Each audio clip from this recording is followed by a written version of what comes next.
La discriminación en la educación ha sido uno de los mayores obstáculos en el camino hacia la igualdad de la mujer.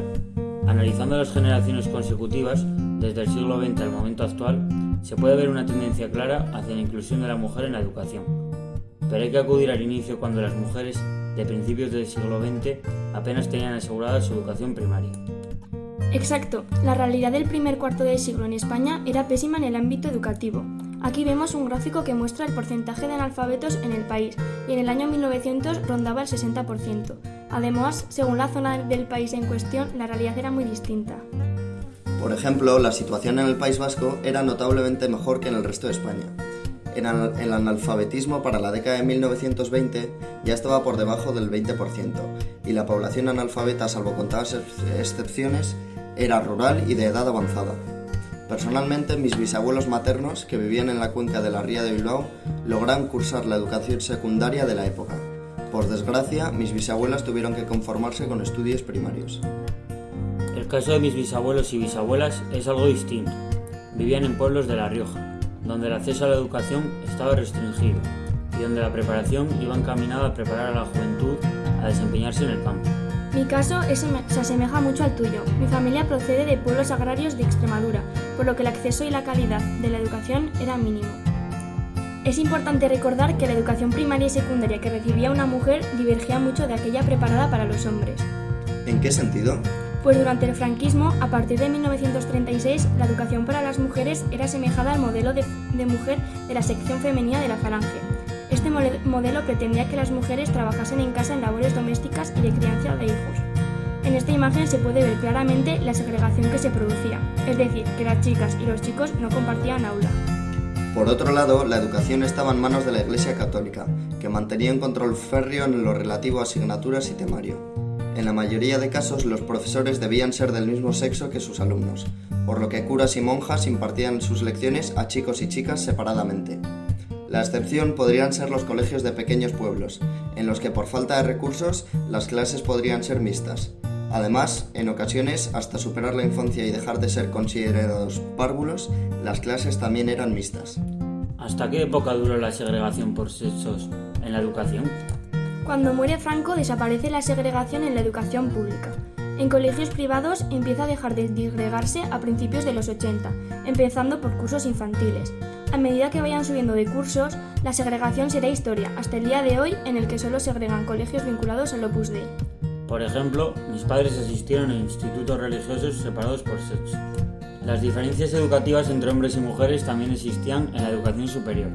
El gráfico en pantalla muestra el porcentaje de mujeres en las universidades españolas.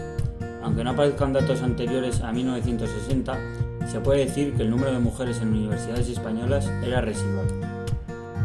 La primera mujer que se matriculó en una universidad española lo hizo en 1872, pero de ahí a que las mujeres tuvieran una presencia destacable en los campuses tuvieron que pasar unos 100 años. Mis abuelas no asistieron a la universidad y por contra sus hermanos sí que lo hicieron. Con esto se constata la clara tendencia a apartar a la mujer de la educación avanzada. Mi abuelo materno sí fue a la universidad, no como mi abuelo paterno. Mi caso es algo distinto. Tanto mis abuelos como mis abuelas no estudiaron a partir de los 16 años, y esto era lo más común en la España de posguerra, en la que trabajar y contribuir a la economía del hogar era una obligación para la mayoría de los jóvenes. A partir de la década de 1960, la participación de la mujer en las universidades creció de manera vertiginosa, tanto que a partir de 1980 hay más mujeres universitarias. Hoy día se mantiene la ratio aproximada de 53% de mujeres por 47% de hombres en las universidades nacionales.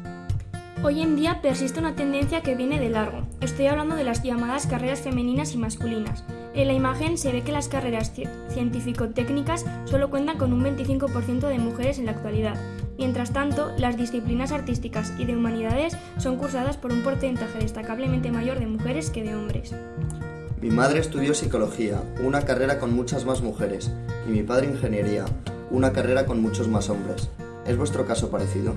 Mis padres se conocieron cursando la carrera de empresariales, que en la época contaba con algún hombre más que mujer, pero no era una diferencia muy significativa. Las causas de esta tendencia son diversas. Algunos aluden a características biológicas distintas entre hombres y mujeres, pero las causas sociales son sin duda las de más peso. La falta de modelos femeninos en campos como la matemática o la física sin duda han desincentivado a las mujeres a estudiar esos grados. A su vez, las expectativas sociales puestas en chicos y chicas hacen que sus gustos sean distintos desde una edad temprana. La cosa está cambiando a un ritmo lento, es decir, la participación de las mujeres en carreras técnicas está creciendo, pero no lo suficientemente rápido como para pensar que se pueden igualar en el medio plazo. Hay que tener en cuenta que una de las razones de la brecha salarial es que los empleos tradicionalmente masculinos son mejor pagados que los femeninos.